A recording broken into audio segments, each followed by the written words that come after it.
ময়মনসিংহের গফরগাঁও উপজেলার পাগলা থানাধীন পাঁচবাগ ইউনিয়নের দক্ষিণ লামকাইনের ব্রহ্মপুত্র নদীর চরে বজ্রপাতে সোহাগ মিয়া নামে এক কৃষকের মৃত্যু হয়েছে। গত শনিবার দুপুরে এই দুর্ঘটনা ঘটে। ঘটনাস্থলে তার সাথে থাকা দুটি গরুও বজ্রপাতে মারা যায়। বিস্তারিত থাকছে দিন মুহাম্মদের তথ্যচিত্রে। নিহত সোহাগ মিয়া ওই এলাকার দাসবাড়ির মাওলানা মুহাম্মদ হজরত আলীর ছেলে। তার ছোট ভাই চ্যানেল A1-কে জানান, আমি তার থেকে প্রায় 20 হাত দূরে ছিলাম। হঠাৎ বজ্রপাতের একটি বিকট শব্দ শুনে দেখলাম ভাই মাটিতে পড়ে আছে। ভাইয়ের সঙ্গে থাকা দুটি গরুও বজ্রপাতের শিকার হয়। লামকাইন উচ্চ বিদ্যালয়ের প্রধান শিক্ষক ও নিহতের চাচাতো ভাই এক সাক্ষাৎকারে বলেন, সে প্রতিদিনের মতো গরু চড়াতে নদীর চর এলাকায় গিয়েছিল।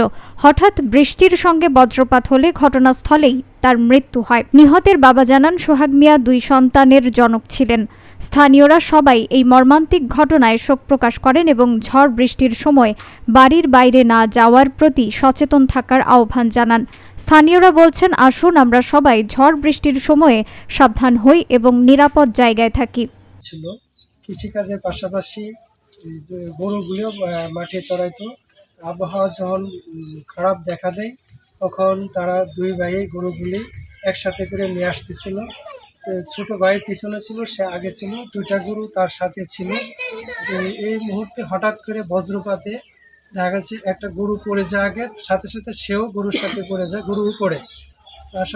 আশেপাশের লোকগুলি জানালো যে 2টা গরু মারা যায় এবং সেও ঘটনাস্থলে মৃত্যুবরণ করে। এটা আমার জানা ছিল। আচ্ছা, এইটুকু আপনি জানেন? জি।